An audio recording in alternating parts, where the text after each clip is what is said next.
ఓం గం గణపతయే నమః. స్వర్ణలక్ష్మి నమస్తే అస్తు. పరబ్రహ్మ స్వరూపిణి రాజ్యం దేహి ధనం దేహి సర్వకామాంచ దేహి మే. ఏప్రిల్ మంత్లో 2-3 రకాలైన విశిష్టతలు ఉన్నాయి.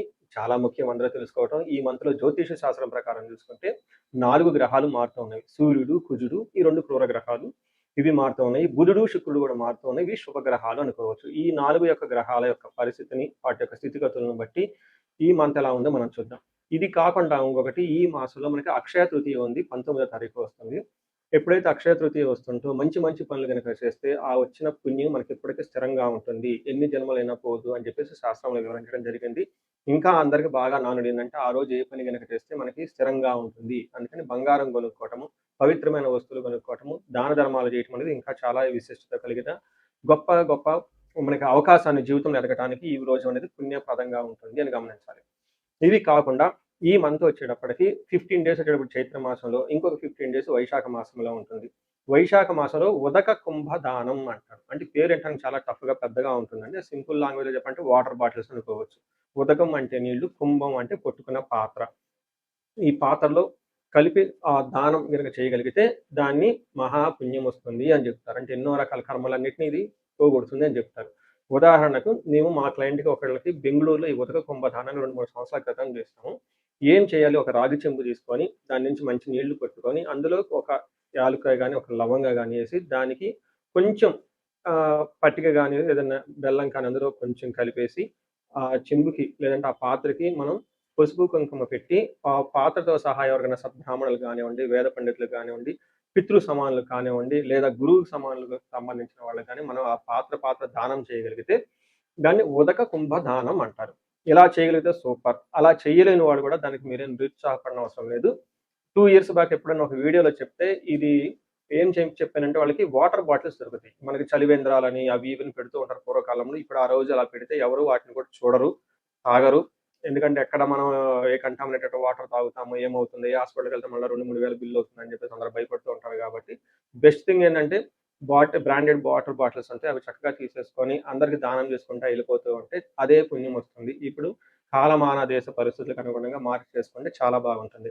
ఇది నేను చెప్పడం తోటి 2 ఇయర్స్ బ్యాక్ ఒక లేడీ నాకు ఫోన్ చేసి, మీరు చెప్పిన ఉదక కుంభదానాన్ని వాటర్ బాటిల్స్ నేను నా నా కార్లో పెట్టుకొని తీసుకుని వెళ్ళానండి. అందరికి చక్కగా ఇచ్చుకుంటూ వెళ్ళిపోయాను. అందరు థ్యాంక్స్ చెప్పారండి అని చెప్పారు. ఇలా మీరు చక్కగా నీళ్ళని, వాటర్ బాటిల్స్ వీటిని కనుక దానం చేస్తే చాలా చాలా కలిసి వస్తుంది.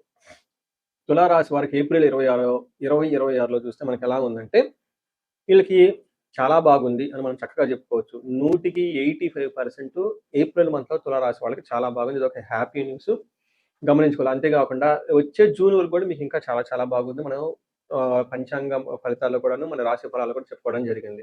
ఇందులో ఈ రాశి వాళ్ళకి చిత్తా 3-4 పాదాలు, స్వాతి 1-2-3-4 పాదాలు, విశాఖ 1-2-3 పాదాలు, రిపీట్, చిత్తా 3-4 పాదాలు, స్వాతి 1-2-3-4 పాదాలు, విశాఖ 1-2-3 పాదాలతో తులారాశిలో ఉంటారు. మీకు ముందుగా చెప్పిన విధంగా 4 గ్రహాలు మారటంతో ఈ 4 గ్రహాల మార్పు వీళ్ళకి చాలా పాజిటివ్గా ఎలా ఉంటుందని గమనించాలి. ఏ విధంగా? ఫస్ట్ 15 డేస్ శత్రు నాశాంత, అంటే శత్రువులు అనేవాళ్ళు ఎవరు ఉండరు, వాళ్ళంతా వాళ్ళే మీ దగ్గరలో నుంచి దూరంగా వెళ్ళిపోతారు. అంతేకాకుండా తీర్థయాత్రలు చేసే అవకాశం ఎక్కువగా ఉంటుంది, సంపదలు వచ్చే అవకాశం ఉంటుంది, విజయప్రదంగా ఈ మాసం అంతా చక్కగా ఉంటుందని మీరు గమనించాలి.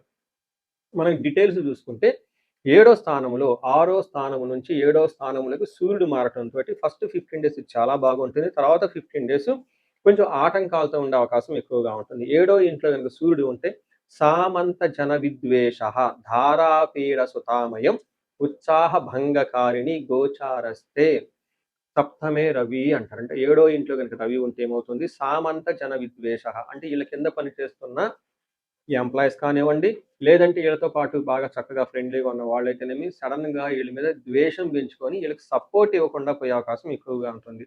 అంతేకాకుండా ఉత్సాహ భంగకారిణి, మీరు ఎనర్జెటిక్గా మంచి ఎనర్జెటిక్ ఒక హై లెవెల్ అంబిషన్తో ముందుకు వెళ్ళిపోదామని పెద్ద పెద్ద ప్లానింగ్లు పెట్టుకొని ముందుకు వచ్చి కూర్చుంటే మీకు ఏదో ఒక విధంగా మీ యొక్క ఉత్సాహాన్ని అనగగొట్టడానికి మిమ్మల్ని అనవసరమైన ఆటంకాలు క్రియేట్ చేసేవాళ్ళు ఎక్కువ ఉంటారని గమనించాలి.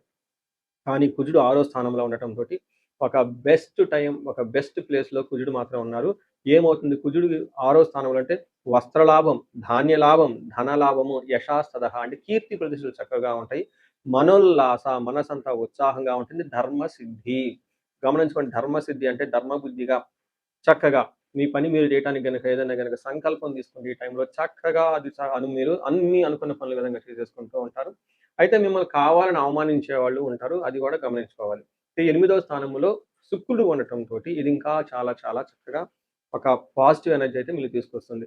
శుక్రుడు 8థ్ హౌస్‌లో ఉంటే దుఃఖానాశాంతో మహాసౌఖ్యం బంధుమిత్ర సమాగమః రాజదర్శనం రాజదర్శనం ఆహ్, ఆహ్, అర్ధప్రాప్తి అష్టమేత్ భృగునందనే అంటారు.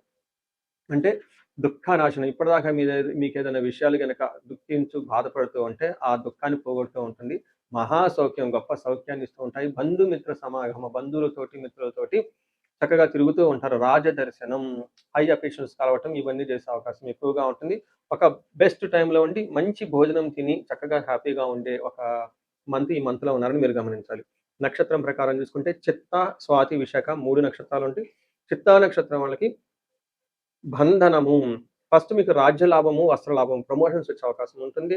దరిద్రము, ధనహీనత బాగా ధనానికి ఇబ్బంది పడే అవకాశం ఉంటుంది. బంధించబడినటువంటి పరిస్థితి అంటే ఒక కన్‌ఫ్యూజ్ అయిన పరిస్థితిలో కూడా ఉండే అవకాశం ఉంటుంది. ఫ్యూచర్ గురించి ఆలోచించడము. ఇండియాలో ఉందామా?